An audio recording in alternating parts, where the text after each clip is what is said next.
Yeah, trendsetter. Whoa, league of my own, it don't get better. No, read what I wrote, I'm a bestseller. Yeah, reach for my goals, hit it dead center. Hit it dead center. Bullseye, hit it the most, is no misses. Something like fish in a barrel, it's no different. Blindfold on me, I still got the... What's up, everybody? It's your boy Jacob, also known as Pick Management, here with my guy Mark, the Wagering Wizard, for the final day of the NHL regular season. Yes, it has been a It has been a great season. We'll pull up our final numbers probably in the next day or so you guys can review that. But Mark and I have been, doing pretty well over the last few days. Mark had his German international play the other day, and hey, I hit on the Coyotes. How about that? Wow, Coyotes yeah. winning outright. So I hit that.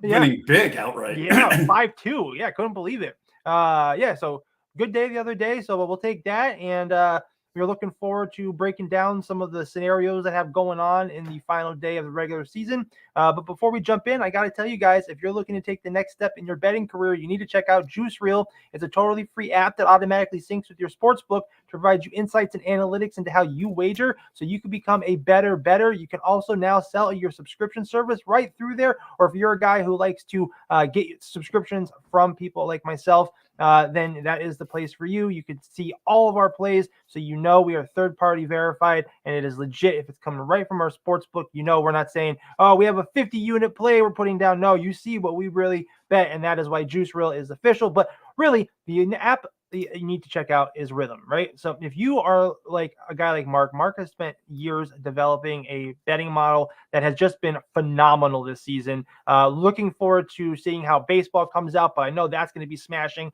But I would have no idea where to start when building something like that. Not until I found the Rhythm app. Rhythm takes you from A to Z to model building, teaches you everything you need to know about building sports betting models and how to be successful at doing it. They also have pre-made models that you can toy around with or just follow along. They predicted every single NC State upset and their loss in March Madness, and just had a great weekend debuting their golf AI model, which really did well at the Masters and is now focused on the tournaments this weekend. So make sure you guys check out Rhythm. It's free to sign up, free to use. They do have a paid version, but the free one is just fine. Make sure to check it out. Link is below. But Mark, are you ready to dive into today's slate? Let's get into it. Yeah, I think it's, the last day of the regular season, and with really, there's only one game that has any sort of implications, although it's interesting the implications that it does have. I have decided, because trying to pick sides in this topsy-turvy, yesterday with Arizona beating Edmonton big, it just doesn't make any sense. So instead of trying to mind read, players' motivations and trying to figure out what teams are going to be doing and what they're going to be holding back, I've decided to go with just some player props for today that I really like from a percentage of hitting standpoint. The first one, let's go to the San Jose Sharks and Calgary Flames. I'm going to take Eklund two ways, actually. I'm going to take him on over 1.5 shots on goal, and that's at minus 145. And I'm also going to take him at, just over 1 point at minus 105. Excuse me. In both of his games versus Calgary this year, he's gone over this line for both of them. And in 6 of his last 10, he has gone over the shots on goal, closing out the season fairly strong. So I really like this play here. I really like it, especially with Calgary. In these games where you have teams that are just closing out the year to close it out, you do see a lot of scoring. There's a lot more open ice. They're not playing hard defensively. Goalies are getting much more shots on goal and save opportunities. So I really like the save opportunities. I'll be putting that out later probably. But yeah, I really like this play for Eklund. I love that you said that about the high scoring that we'll probably be seeing, because I took the over in this game. I took San Jose Calgary over 6 minus 150. A little steep on the juice, but whatever. It's a couple of dollars because I at this point of the season, I need some protection to save myself, because I've been getting smashed the last week. But yeah, regardless of it being the last day and these two teams not having anything to play for, Calgary has gone over in the last 9 out of 12 at home. 6 out of the last 9 games between these two teams have also gone over. So these two teams have played tough games versus each other, high scoring, high energy. And I think we see that here too. We've seen San Jose give up 9 goals to Edmonton just the other day, 6 goals to Minnesota. 3 goals. These teams just played a 3-2 game April 9th. So yeah, I like the over here. Yep. Yeah, I think it goes well with everything that we've seen recently in the last couple days. Yep. Cool. What else do you have? I got to get right, good drink. It's cool. That's the universe saying, "Don't give out this play." With Edmonton going to Colorado, and I'm going to take Jay Druin over a point at -105. Look, these things are going to open up, especially like I said, you get teams. Although these teams are both going into the playoffs and they're saving each other and trying to conserve energy, they're not going to be risking as much defensively to not just get injured, but need some rehab time and resting time for that first round of the playoffs. I really like Druin to get it done. He's hit this 100% in the times that he's played Edmonton. 3 times he's played Edmonton. He's gone over this line all 3 games. I just like him to have a nice game here. Yeah, nothing for me in this one. Leaning towards the over here. Colorado's really had Edmonton's number recently. 2-7 their last 9 versus Colorado. 1-6 straight up on the road the last 7. So especially Edmonton in Colorado, which I think is why we're seeing this line so high, in favor of Colorado. But especially because we don't see Edmonton probably putting too much energy here. Honestly, for this game, I was thinking about possibly playing a draw for regulation because, I could totally see this being 2-2 going into the end of the third, something like that. But nothing for me official in this one. Yeah, I think TJ just summed it up real well. This is going to be an evening skate for both of these teams. And they're put the disco light on and skate around. Right. Maybe we'll play some music. Have them, kind of shoot shots on to the beat. But I just think that this is one of those games where you got to approach it with so much caution. Yeah. The next one I have is we're going to go to Winnipeg and Vancouver. Mm-hmm. I'm going to take Garland over 0.5 points here. That's at -105. I think that, listen, we're in the same kind of situation here across these picks. Yep. I just think that, we're going to see some scoring, especially with these teams that, while Vancouver is going on to the playoffs, Winnipeg is not. And these are the teams that typically kind of fire away and play a little more loose with their offense. So I really like them to get on the board. Now, let me ask you a question, right? So Colorado plays tonight. They're in their 3rd seed, have 105 points. The Jets have 108. If Avalanche win in regulation and they have a tie, does it go to Avalanche? No, Avalanche has them on the tiebreakers. Okay. Yeah, so there's nothing Winnipeg can do at this point to get into the playoffs. It's over. Okay, got it. Cool. And then you have one more play for tonight? Yeah.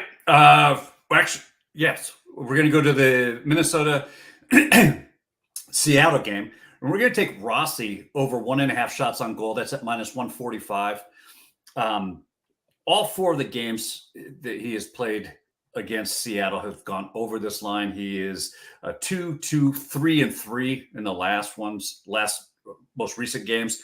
I just think, this is another one where we're going to see 2 teams kind of fire away. They're not going to really be pressing real hard defensively. They're not going to risk injury in the last game of the season. So I think that we see a much more open ice, much more open style of play in this, and hopefully a lot of goals. Yeah. These guys that are offensive minded, I think will definitely be hammering away, to, make it an exciting team. So I do have a couple more plays myself for tonight. For the Kings game, I went to the Kings and I took them on puck line -1.5. They need to win here. If they win here, they will. So we were talking about this earlier. Mark does a better job of explaining it than I do. So the Predators have 99 points, the Kings have 97, and the Knights have 98. If the Knights win in regulation, there's nothing the Kings can do. But if the Kings win in regulation and the Knights lose, then the Kings become the 3rd seed, Knights become the 1 wild seed, and the Predators become the 2nd wild seed. So a lot of moving parts in this one. But regardless, the one thing we know is the Kings need to win in regulation. I think that they are lucky here to get the draw that they did playing the Blackhawks in this game. I don't think the Blackhawks have a chance of playing spoiler here. So I like the Kings to get it done. Yeah. So just to clarify that a little bit, Yeah. the only position placement really in the West is whether or not the Golden Knights are going to end up as the 2nd wild card, or if they're going to end up in that 3rd seed position, or Right. they're going to switch with the Kings. Nashville is solidified in their positioning. And so it really boils down to who's in that 3rd seed, whether it's the Golden Knights or the Kings. Right. Interesting is that who that 3rd team is going to be playing. Either they're going to be playing, or depending on that position, you're either playing the Edmonton Oilers or the Stars for Dallas. The Golden Knights in that 3rd position actually would end up playing Edmonton in the 1st round.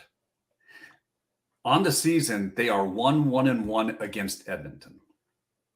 If they get to the 2nd wildcard position, they end up playing Dallas. They are 3-0-0 playing Dallas. Okay. So, it's this story behind the story behind the story type of thing. Yeah. Again, you're trying to gauge a team's motivation. And I'm not saying that Vegas throws this game. Do they play as hard as normal? Who knows? Well, right now, who would you rather face? Dallas, who's still been red hot, or a struggling Edmonton team? I mean, Edmonton has not been playing that great to finish the season. I mean, I get that they've been kind of locked in, but what are they, 2-5 their last 7? I thought I saw. And TJ just points out, they own Edmonton. Yes and no. I mean, they're 1-1-1 against Edmonton versus a 3-0-0 record against Dallas. So Dallas could be hot, but do you have more confidence playing a Dallas team that you have beaten thoroughly throughout the season versus an Edmonton team who might be struggling? TJ I'll say TJ in the chat made a great point. Vegas has eliminated Edmonton now in 2 straight years. So he says they're kind of like their big brother who they can't beat, which is true. Historical trends, but it's, I would focus more on what's happened this season. And Mark makes a great point that Vegas has taken down Dallas. I would be more scared to play Dallas right now than Edmonton. I think Dallas has a real shot at winning the Stanley Cup this year. I'm probably looking at playing a futures on them, honestly. But yeah, I will say one thing about the Vegas game. I did take the over. That is my last play in the Anaheim Vegas. I took the over 6. Just because we have been seeing a ton of goals. I think, with the storyline we just got from Mark on this, Vegas is probably going to look to continue to win. Anaheim just 3-16 straight up their last 19 games, giving up a ton of goals. Have lost, what is that? 4? They're 2-8 their last 10. Vegas, won 3 out of their last 4 games. Have put up 7, 4, and 3. So I think that we'll see some goals here. I think the Kings game, let me see this.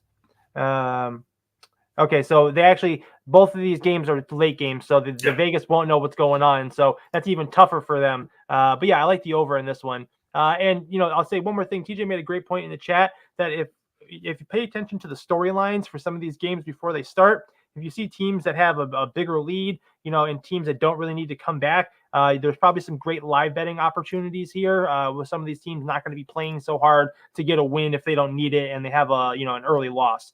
But yeah, Mark, I know that is all you have for today. So let's go ahead and recap your best bets and we will get these guys out of here. Absolutely. So I am all over Eklund 2 times. We're going to go over 1.5 shots on goal.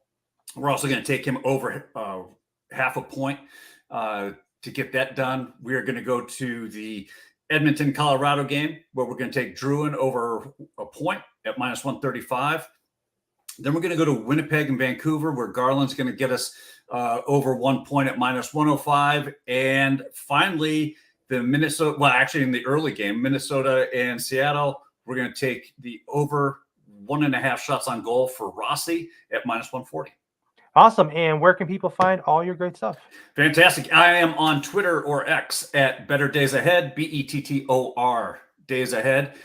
There's a link there in the bio to the Wizards Almanac, which is a daily article that goes out, has a free section and a paid section where you get all the data, the Sims data sheets, the money line, puck line, goalie head-to-head, and the goalie save model that we've really been killing it with here recently.